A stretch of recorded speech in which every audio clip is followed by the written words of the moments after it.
Kansas City, you might be doing a bunch of research at home and finding yourself overwhelmed with all the choices that you have.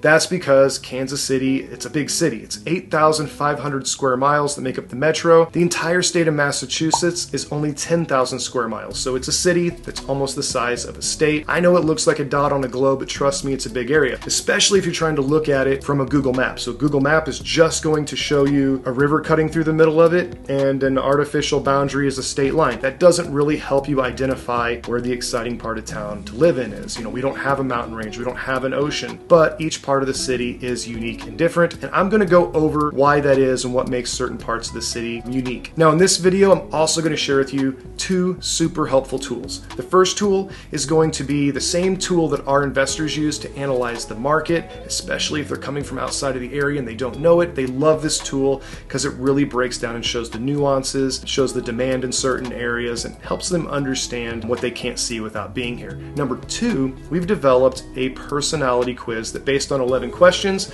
will tell you where you should live in the city based on your personality. So it's a lot of fun. It gets you pointed in the right direction. I think it's super useful, and so far it's been pretty accurate. Now, if you're even thinking of moving to the Kansas City area, go ahead and reach out immediately at 816-439-8705. You can give us a call, a text. I've even put an email down in the description, so feel free to use that. Just know that when it comes to moving to Kansas City, we've helped hundreds of people do exactly what you are wanting to do now, and we will help make that transition just so easy. The earlier you reach out, of course, the more help we can give, so we're really excited to get started. Let's break into it. Now, when we want to dissect and really understand the city, the first thing you have to do is you have to know that our city isn't really divided east and west. I mean, when I talk to somebody on the phone, they go, oh, you have Kansas, Missouri, Kansas City, Kansas, and Kansas City, Missouri. And yeah, that exists, and there is a difference between the two, but most people in the city are going to say I'm north of the river or I'm south of the river. So up here is the Kansas City Northland, and this is south of the river. And what you have to know is that it is divided by the river that cuts right through, which is the Missouri River. There's also the Kaw River, the Kansas River over here. It doesn't really separate the city in the same way. So north of the river, south of the river. I live north of the river, so nobody south of the river can drive, and they say the same thing about me.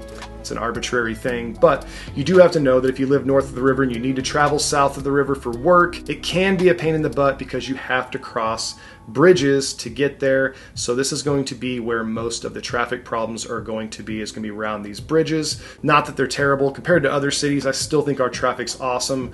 But if you live here, you get used to our traffic and you'll find things to complain about. Those are going to be the places you complain. So if you are somebody who works south of the river, living north of the river might not be the ideal choice for you, and vice versa. But I've worked south of the river many times in my life, and it's not that big of a deal. Let's talk about some of the business centers. So you have downtown Kansas City, which is obviously where a lot of the financial districts are going to be on the Missouri side. Again, this is the Missouri line here. The Missouri line follows straight up, and then it follows the river over. So this is all Missouri here. This is the actual Kansas City, Missouri boundaries.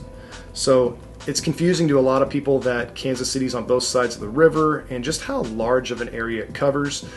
Areas like Raytown, Grandview, Gladstone, they're completely landlocked, and Kansas City completely wraps them up. So you have to understand that. Again, that's the state line. Once you get south of the river, it's just a straight line. There's actually a road called State Line Road, where one side of the road is Kansas and one side of the road is Missouri. The main hub on the Missouri side is going to be downtown Kansas City, so most of the business on the Missouri side is going to be there. Now, conversely, on the Kansas side, Kansas City, Kansas is not the business center of Kansas, but Overland Park actually is going to be. So when you come down here into Overland Park, you're going to see corporate woods. Now, when you come in on the Kansas side, you're going to see corporate woods here, and that's not the only business center, but that's kind of the big hub of Johnson County. That was the biggest one at one time. Now you get out south towards 143rd, especially 143rd and Metcalf. There's a bunch in this area here, in the Stanley area, all the way over through Leawood. 135th is going to be busy, 119th is going to be busy. So there's a lot of business there, but just know, like, the corporate woods area, that's kind of the center of the Overland Park business district. If you need to be near business, then that's a good place to, to measure from. Now, let's scroll back out. I'm going to show you the counties that we have. So up here in the northwest, this is going to be Platte County. It's going to be divided about right here, and this will be Clay County. Both of those counties are pretty much similar. Clay County's slightly more expensive on taxes, you know, a few percent higher than Platte County, not a big deal. Jackson County, on the other hand, it's going to incorporate a lot of different elements. So here we have Jackson County, and you're going to have the older part of Kansas City through here. This is kind of a higher end Brookside area that runs along state line. This is an area that's going through a lot of revitalization. These were like heavily rental areas, and now they're being remodeled. So we're seeing further and further development of that revitalization, moving from 71 further east.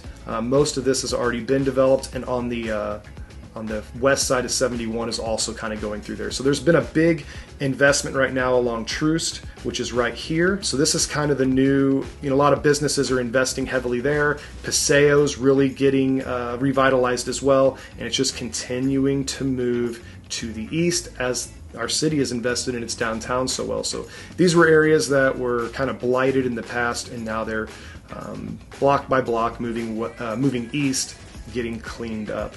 So we have Raytown is going to be in here. It's going to be another city. Independence is a very large city. If we click on it, you can see how big of an area it covers. But Jackson County is going to include that, but it's also going to include a lot of these lake communities like Lake Tapawingo, Blue Springs, which has Blue Springs Lake out here, Lake Lotawana.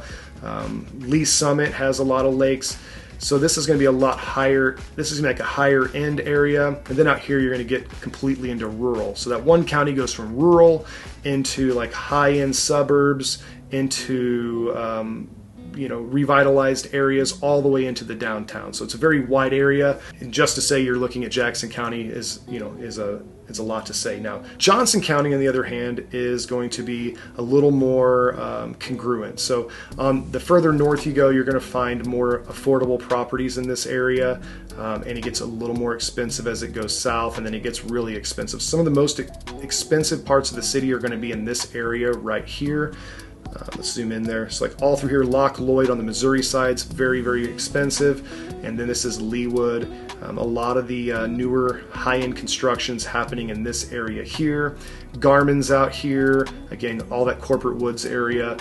So very hot area here. Now, most of Johnson County is going to be, again, pretty congruent. The only thing is you might find houses that are 50 or 60 years old and brand new houses the further you go south. Now, when we talk about Wyandotte County is going to be a little different. It's a unified government, which means that the county and the city of Kansas City, Kansas are one and the same. So when you see this, you're not going to really see a bunch of towns. These are the old towns that are still marked. Bonner Springs actually does have its own city, but most of this is going to be a unified government. Piper is a really, really popular area. Lake Quivira is split between the two counties, incredibly popular. Of course, most of it falls on the Johnson County side. Then you have, this again is a lot of the older homes, and they're also going through a heavy period of revitalization. These were homes that maybe 4 or 5 years ago were in the $80,000 to $100,000 range, and now they're selling for $250,000. Just grabbing random numbers there, but that has really given the market an ability to maintain itself, and that revitalization's happened there. We're seeing more and more people that used to flee to the suburbs moving into these more urban type of environments where they want to be close to amenities, and the amenities keep following the people, and the people keep following the amenities, so it's just getting better and better and better. But Wyandotte's definitely becoming a very hot pocket, and 15-20 years ago that was not as desirable of an area as it is now. Basically, again, when you're looking at the city, you really want to be deciding, yes, where do you work, but then within that, we want to be looking at some other things. So the next thing we're going to break into is the school district. So I've went ahead and put together the top 15 school districts in the entire city. So let's go ahead and start up in Platte County, and we'll work our way around. So this here is the Parkhill School District.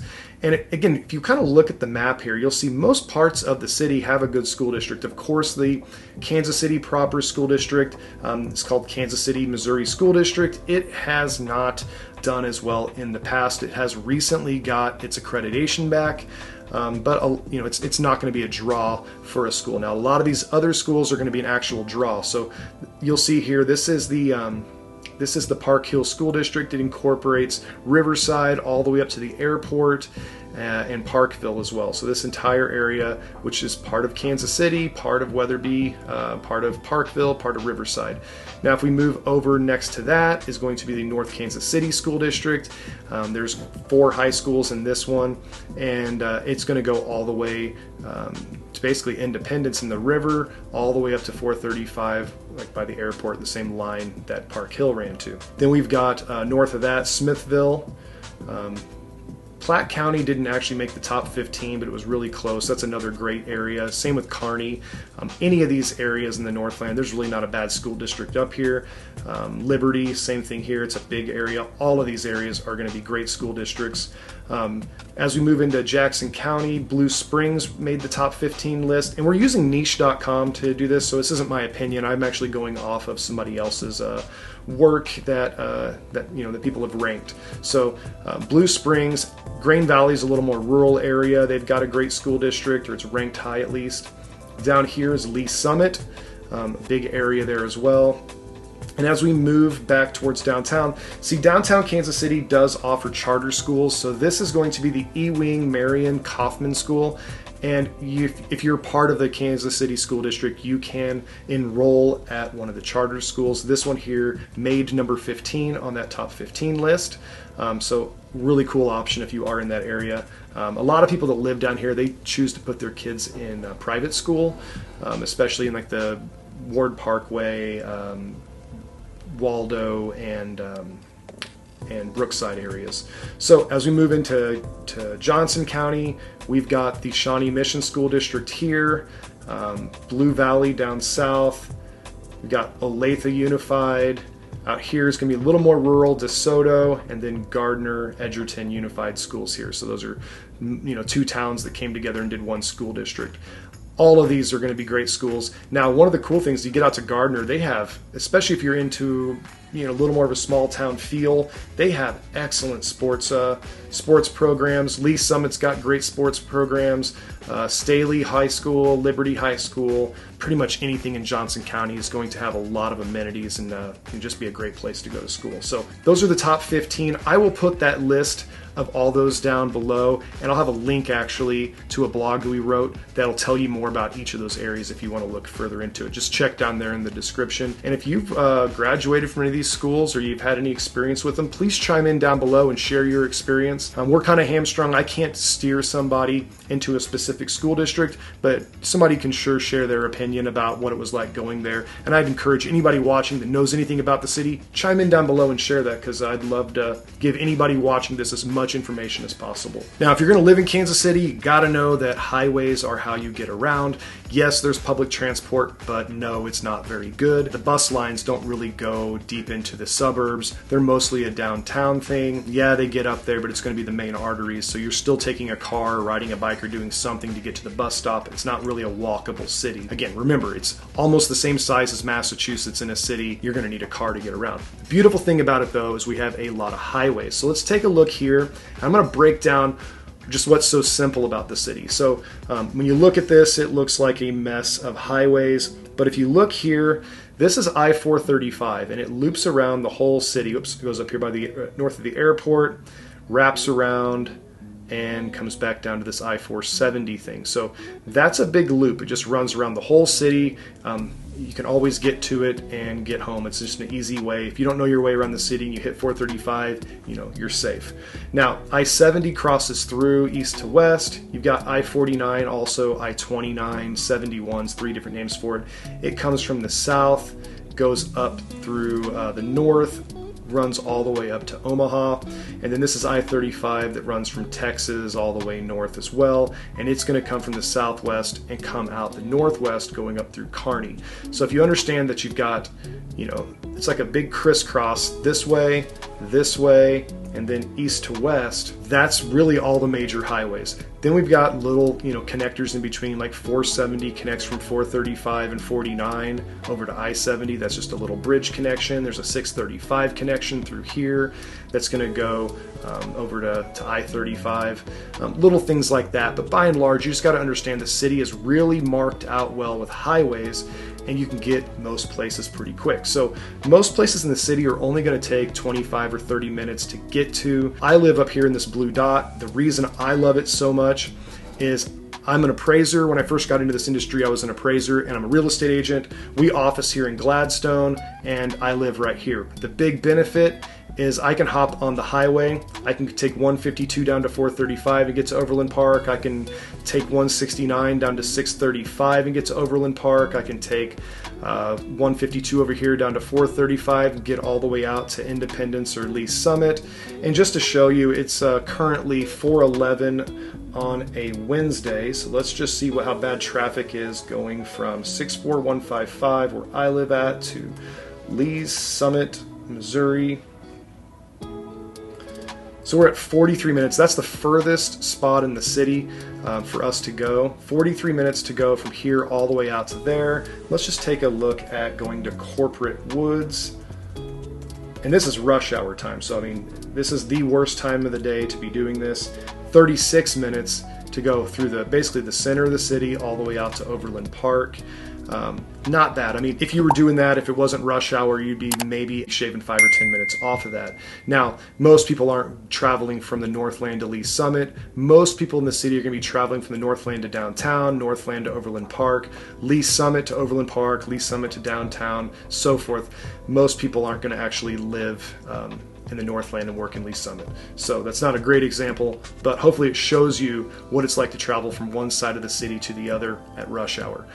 So if you're from anywhere else, that's just not the way it is. Right now, that also considers there's a bunch of construction going on down here at 29 coming across. They're putting in a new soccer stadium right here, and all of this is pretty much backed up, which doesn't look too awful right now. I can see some colors in there. But that one's being worked on. 169's closed right now. They're putting a new, doing away with this bridge and moving it over here. There's going to be a new overpass that connects into here to 35. The rest of them are open, but yeah, 2 of them downtown right now are, well, this one's not under construction, but everything around it is, so it's backed up right now. And of course this is. So you can see it's an orange number. That means there's a little bit of traffic. It's probably more like 35 minutes most of the time though. So as I said, I was going to share with you a tool that our investors use that allow them to really analyze our market. So I'm going to go ahead and walk you through it. This is our HomeBot for buyers. Now, we have HomeBot that helps our sellers stay informed of what their homes are worth, but we now have this opportunity for buyers and investors specifically to be able to look at our market. So what you're seeing is the higher the number, it's really the hotter the market. Now, hot means that there is a lot of offers quickly on a house. They don't take a whole long time to sell, and there's generally demand there. So I'm going to explain what that means and how you can check it. But basically, you can look at the market and scroll around and be able to click on certain areas. You'll be able to even see the listings that are in these areas, how long you can expect the house to take to buy down there, so forth, right? So you back out of that. But you can look around and you can find either areas where you see there's a lot of demand, or you might see a pocket in between 2 areas that you want to explore. So this is what our investors are looking at when they're trying to understand the demand inside of our city. So now there's areas like right here that are going to be a little misleading, and it's pretty much because there's not a lot of houses that sell here. So this is the garment district, which is really close to it's the River Market area. Well, there's not a whole lot of houses that are going to sell in that area because it's mostly rentals and condos and so forth. So there's not a whole lot of opportunity there. Columbus Park's kind of the same way. There's a little bit going on there, but most of this is going to be commercial. So ignore some of that if you know it's really close to downtown. But you get out in the suburbs, it's really going to show you where the hot spots are really at and where the activity's at. Of course, areas like Prairie Village are really hot. This is Lenexa, it's on fire right now. Shawnee is really popular. If we get out south here, you're going to see though, like Martin City is only going to be a 59. But the interesting thing about that, or Overland Park or Leawood, but these are going to be very high priced homes. So if we look at the prices there, you're going to see, this area is 11.3 million average. but it's a 50. Well, that's because there's not a whole lot of people shopping for $11 million properties. So that's why you want to switch back and forth and kind of understand what you're looking at. So if you see an 86 that gives you a 486 price point, that's in your range, now you know that's at least a hot area. Maybe that's a place you want to start looking. Then there's also going to be a bigger house.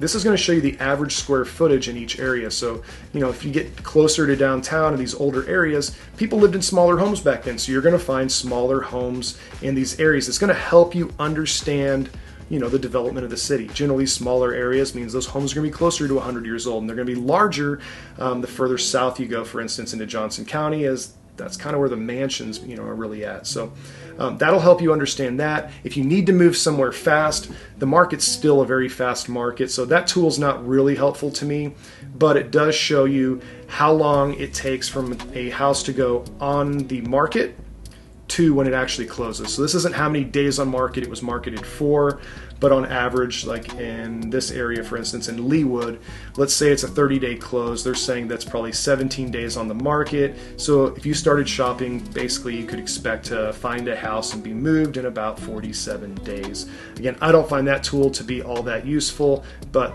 the heat, the square footage, and being able to compare that with the pricing all on the fly really helps you narrow down what might be good for you. Now, when we're looking at numbers, it's super helpful to help us understand, where the demand is in a city, but it doesn't tell the whole story. That's because in real estate, there's a lot of variables, and the variables are the people. So we've actually developed a personality quiz that you can take. You will simply answer 11 questions, and it's going to tell you where the perfect spot in Kansas City is for you based on your personality. So we've done this for hundreds and hundreds of people, and we've helped develop this quiz, and it's just for fun, but I think it really does do a good job of helping you narrow down a few of those areas. Then you can further explore them. And of course, if you have any questions, reach out to us.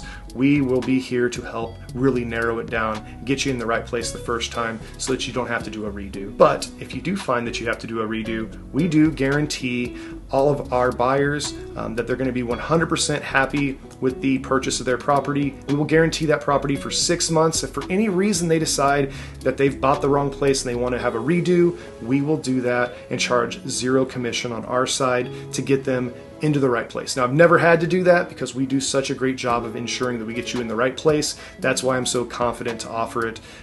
We will make sure we get you in the right place the first time. Now, if you're even thinking of moving to the Kansas City area, go ahead, hit that button and ring that bell. That way you're notified every time one of these new videos comes out.